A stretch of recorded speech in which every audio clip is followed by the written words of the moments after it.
Hello everyone, welcome back to my channel. I'm Bill. This video is the continuation of the chase rules we've been looking at in the Call of Cthulhu Keeper's Rulebook. So we are now on part 5, where they list optional rules you can use in chases. So,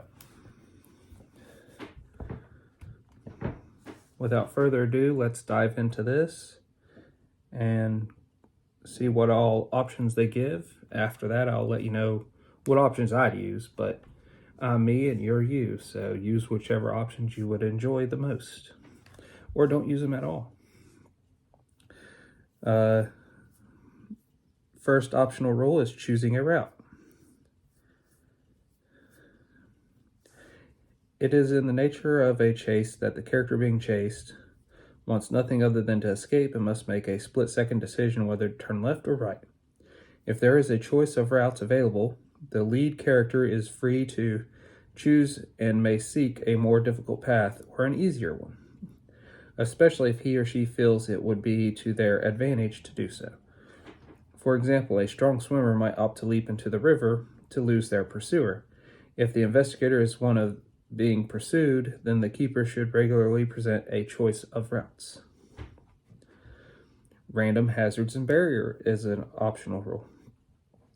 It would be very easy for the keeper to stack the odds against the players by describing new terrain that constantly works against the investigator.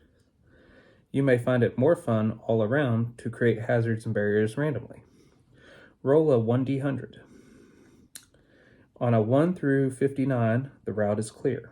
On a 60 or higher, you have one regular hazard or barrier. On an 85 or higher, you have one hard hazard or barrier. On a 96 or higher, you have one extreme hazard or barrier. If the environment is especially hazardous, such as driving through rush hour traffic in a bustling city or along country lanes at midnight, add a penalty die to the roll for random hazards and barriers. If the environment is unlikely to have any dangers or delays, such as driving down a quiet freeway, add a bonus die to the roll for random hazards and barriers. Sudden hazards. Just because an area is free of hazard one moment does not mean it will remain that way. A car may suddenly pull out, a pedestrian might run into the road without looking, someone might come running around the corner from the opposite direction, a loose dog might assault a fleeing investigator, and so on. At any point in the chase round, either the keeper or the player may call for a group luck roll. If the luck roll is passed, events unfold in the player's favor. If the players may dictate where and when a sudden hazard occurs. If the luck roll is failed, this indicates a sudden hazard for the investigators, presented by the keeper. Sudden hazards should be of regular difficulty. Players and keepers should alternate in calling for luck rolls for sudden hazards. If the players call for a luck roll for a sudden hazard, they may not call for one again until after the keeper has called for one, and vice versa. Each side may call for the first sudden hazard in a chase. If a chase is becoming a long drawn-out affair, the keeper may decide to raise the level of difficulty of sudden hazards. That's an interesting optional rule. Pedal to the metal. When spinning a movement action to move a vehicle forward, instead of moving just one location, the vehicle can accelerate and move between 2 and 5 locations for the same cost of one movement action. This listed move speeds for vehicles are relatively low, only a few points above those of pedestrians. Of course, vehicles can travel much faster than pedestrians. A vehicle has the option of accelerating. Any one of its movement actions can be spent to travel multiple locations. Traveling at higher speeds has its downsides, of course, making hazards more difficult to negotiate.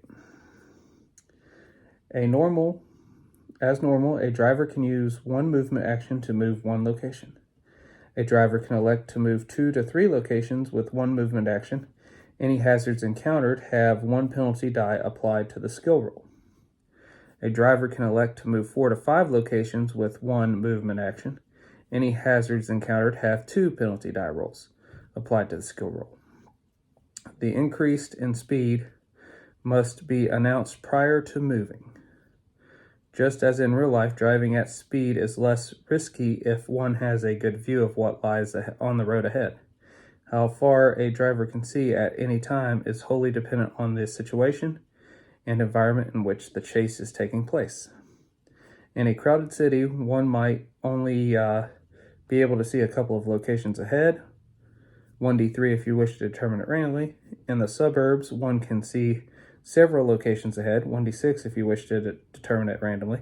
And in the country, on a straight road, one might see a considerable distance, 1d10 locations if you wish to determine it randomly. The keeper may not have determined what these upcoming locations are and should do so as required. Once a decision has been made to accelerate and travel a number of locations on 1 movement action, it cannot be retracted. The vehicle will travel the full distance, or until it fails a hazard roll. If a hazard roll is failed, the outcome is resolved, after which any further movement must be paid for and started afresh. Any penalty die for accelerating should be applied to the hazard, but usually not when breaking through barriers, for the increased speed can be beneficial. This increased speed can be used multiple times in one chase round. By putting the pedal to the metal, car with 4 movement actions could potentially move 20 locations in one chase round. Escaping the pursuer. The pursuer can continue chasing the fleeing character so long as the locations or direction of travel can be identified. Each chase is unique with its own string of locations, so keeper judgment must be made about points where the pursuer might lose the quarry. Hiding. A fleeing character can attempt to hide from the pursuer at any point in the chase. Clearly, having a longer lead will provide more time in which to hide. The keeper should weigh the situation as with any skill roll before setting a difficulty level. If the pursuer fails to find the hidden investigator with a spot hidden roll, the quarry has evaded capture. Hiding a vehicle is not easy, but if there are hiding places, and if the vehicle has sufficient lead, it can be attempted. A combined stealth and drive auto skill roll is used to hide a vehicle, with the roll needing to succeed against both skills. Passengers.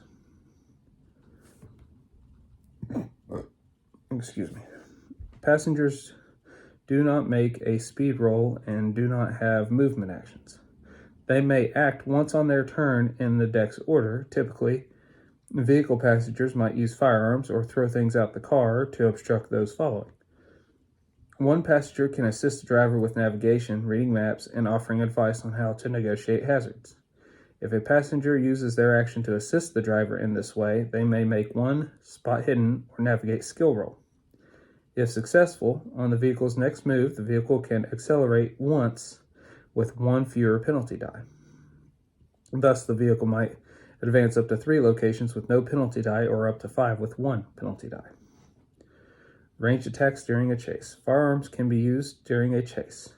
If a character on foot stops for a moment, he or she may use a firearm as normal. The options are as for 1 combat round of gunfire. This option costs 1 movement action, but no movement is made. If a character is continuing to race, on foot or in the vehicle, any firearm attack roll are made with 1 additional penalty die. Taking shots in this manner does not affect the character's performance in the chase. The options for firing are otherwise the same as for 1 combat round.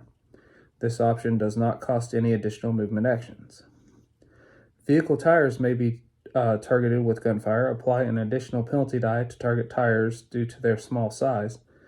Tires have an armor value of 3 and are only damaged by impaling weapons. If a tire takes 2 points of damage, it bursts. A burst tire reduces the vehicle's build by 1 point. The keeper should judge the ranges for firearms. Both drivers and passengers gain protection from the vehicle's armor. Driver damage. If the driver of a moving vehicle suffers a major wound and remains conscious, he or she may still lose control of their vehicle and must roll immediately for the hazard at hard difficulty level.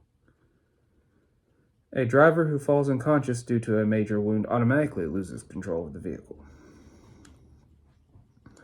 Dealing with a location in an alternative way. A character may choose to interact with a location in an alternate or unexpected way. For example, if a location is described as empty residential street, the assumption may be that the quarry will run down it. Instead of this, they might decide to run to the nearest door and attempt to open it by force if need be. If it fits the story, then go with it. I like that one. Characters joining a chase in progress. Any character who joins an ongoing chase should make a speed roll to determine their move rate. The keeper should then position them on the appropriate location. A character who joins a chase as a pursuer needs a move rate that is at least equal to the slowest fleeing character. If they fail to achieve this, they can be ignored. If a character joining a chase as a fleeing character has a move rate that is slower than the previous slowest member of the chase, some adjustment is required. The number of movement actions that everyone in the chase has should be recalculated. Every character gets one movement action by default, plus one movement action for each point by which their move rate exceeds the new slowest participant in the chase. There is no need to recalculate speeds or movement actions when a character leaves a chase. Switching between modes of movement. There are a variety of modes of movement in the game. Some creatures have alternate speeds listed for flying or swimming. If no alternate move rating is listed, the keeper may allow the character to use half of their standard move, providing the mode of movement is one that the character can perform. Thus, a human with a move 8 would have a move 4 when swimming, but would not have a move rating for flying. When characters change between modes of movement that continue to use their own physical body for propulsion, a fresh speed roll is not required.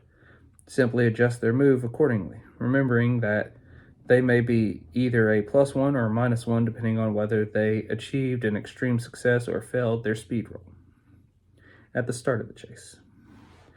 Characters that switch from the beginning being on foot or other self-propelled mode to driving a car should make a fresh speed roll using Drive Auto skill. When a character becomes a pedestrian, he or she should make a fresh speed roll using Con. If the character's speed move is changed, their number of movement actions should be altered. Characters creating hazards.